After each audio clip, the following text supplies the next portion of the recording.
नमस्कार। मैं JRS news के लिए गिरीश सिकलवार। आज बेरोज़गार युवकों के लिए और ख़ासकर उन युवकों के लिए जो कि बहुत मुश्किल में अपनी नौकरियों के लिए तैयारी करते हैं और बाद में जब पेपर लीक का मामला आता है तो वो बेचारे मजबूरी में फिर से एक नई परीक्षा की तैयारी में जुट जाते हैं। खासकर आज वही हुआ। उत्तर प्रदेश सरकार ने ना नौकर के बावजूद मजबूरन पुलिस भर्ती परीक्षा में लीक पेपर के कारण भर्ती को निरस्त किया और ये घोषणा की कि वो शीघ्र ही 6 माह के अंदर इस परीक्षा को दोबारा करेंगे। और इससे पूर्व जो 11 फरवरी को परीक्षा हुई थी, लोक सेवा आयोग के जरिए समीक्षा अधिकारी और सहायक समीक्षा अधिकारी उसकी पेपर लीक की भी जांच करें। आप सभी लोग जानते हैं कि 23 फरवरी से, हालांकि 17 फरवरी के बाद से ही अभ्यर्थी इस बात की आवाज़ उठाने लगे थे कि पेपर लीक हुआ है, लेकिन सरकार इस बात को नहीं मानती थी। बार बार खंडन किया जा रहा था। अभ्यर्थियों पर लाठीचार्ज भी हुआ। पर्याप्त सबूतों के बावजूद भी उन्होंने इस बात से इनकार किया।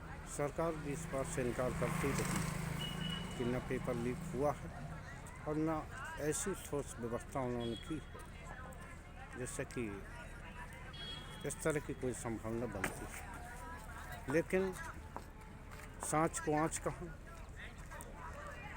जब पर्याप्त सबूत मिले और चुनावी काल में चाहे वो इलाहाबाद रहा हो, लखनऊ रहा हो, बनारस रहा हो, जब युवकों का प्रदर्शन ने जोर पकड़ा तो सरकार बैकफुट पर आई और भर्ती प्रक्रिया को निरस्त कर। यहाँ ये सवाल उठता है कि आखिर सरकार के दावे के विपरीत सरकार दावा करती है कि उसने ऐसी फलप्रूफ व्यवस्था बना रखी है जिससे कि किसी प्रकार के घपले घोटाले की गुंजाइश नहीं है, तो आखिर ये पेपर और कैसे हो जाती है? क्या ये पुलिस स्तर पर गड़बड़ियाँ होती हैं या इसके लिए तैयारियां करा रहे वो कोचिंग संस्थान जिम्मेदार हैं जिनकी की पहुँच बहुत ही दूर तक होती है? आखिर इसका कारण क्या? अब देखना ये है कि सरकार इस बारे में क्या कदम उठाए। लेकिन उन अभ्यर्थियों का जो दो चार साल से तैयारी में लगे हुए थे, लेकिन उनकी पूरी तैयारी विफल गई। अब सरकार 6 महीने के अंदर भर्ती कराना चाहती है। इस बात को भी सरकार का एक जुमला माना जाना चाहिए, क्योंकि सरकार चुनाव में जाएगी, नई सरकार बनेगी, तब इस बारे में निर्णय लिया जाएगा। लेकिन अब क्या होगा ये भविष्य में देखने वाली बात होगी। और इधर सरकार ने SIT भी बनाई है जो कि इस बात की जांच करेगी आखिर किस स्तर पर, आखिर कहाँ चूक हुई, जिसके चूक के परिणाम के कारण ऐसे शर्मसार घटना का सामना सरकार को करना पड़ा। अब देखना ये है कि सरकार अपने वायदे पर कहाँ तक खरा उतरती है। लेकिन सरकार को ऐसी कोई फलप्रूफ व्यवस्था बनाना चाहिए जिससे कि इस तरह की परीक्षाओं में सेल न लग सके। वैसे भी आपने देखा होगा उत्तर प्रदेश सरकार ने आखिर कौन सी ऐसी भर्ती कराई है जिसमें कि अभ्यर्थियों को कोर्ट न जाना पड़ा हो। पहले तो परीक्षा लीक हुई, अगर सकुशल परीक्षा हो भी गई, उसका परिणाम आ गया तो नियुक्तियां पाने के लिए भी अभ्यर्थियों को कोर्ट जाना पड़ा। यहाँ तक कि नियुक्तियों के लिए उन्हें फिर से प्रदर्शन करना पड़ा और पुलिसिया उत्पीड़न का सामना करना पड़ा। आखिर उत्तर प्रदेश की सरकार, जो खुद को कानून व्यवस्था के मामले में अच्छी कहती है, बुलडोजर कानून का पालन कराती है, तो आखिर कौन सा ये कारण है कि ऐसे अपराधियों के बीच अपने ऐसे अपराधियों पर वो कोई कार्रवाई क्यों नहीं कर पाते।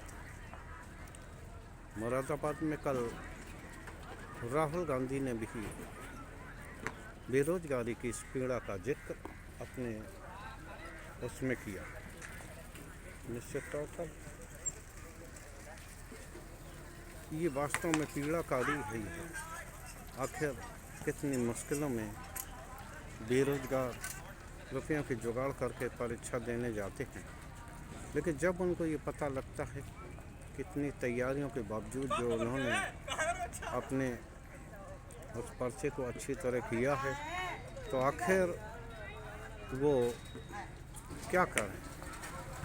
उनका पेपर लीक होता है, पेपर लीक के बावजूद सरकार घोषणा करती है कि लीक नहीं हुआ, बाद में उसे मान लेती है, लेकिन उसका परिणाम क्या निकलता है। उन परिणाम फिर से एक नया फॉर्म और फिर से तैयारी, फिर भी यह तय नहीं कि क्या उन बेरोजगारियों को नियुक्तियाँ मिल पाएंगी या नहीं मिल पाएंगी। आखिर सरकार, मेरा ये सुझाव रहेगा कि वो जो व्यवस्था को जिन्होंने खोट की है उन पर तो कार्रवाई करे ही, लेकिन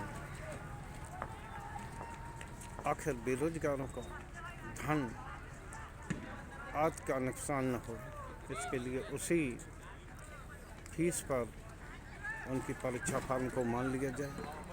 और जो लोग अलग से इस बात की अपील करना चाहें या फिर अपीयर होना चाहें परीक्षा में, उनके लिए अलग से फॉर्म ले लिया जाए और सरकार निर्धारित सेंटरों पर आने जाने के लिए ही ऐसी कोई व्यवस्था करे कि खुद के साधन से लोगों को पहुंचाए और वहां रुकने की व्यवस्था करें। हालांकि ये काफ़ी मुश्किल काम होगा, लेकिन चूँकि ये सरकार की गलती से ऐसी घटनाएं हो रही हैं, कम से कम इतना नुकसान सरकार भी उठाए। आज के ब्लॉग में बस इतना ही। देखिए, सरकार जो कह रही है कि उन्हें वो ऐसी व्यवस्था में सेंध लगाने वालों को वो पाताल से भी ढूंढ कर लगाएंगे। देखना ये है कि क्या सरकार अपने वादे पर खरा उतरती है या नहीं। आज के ब्लॉग में बस इतना ही। जय हिंद, जय।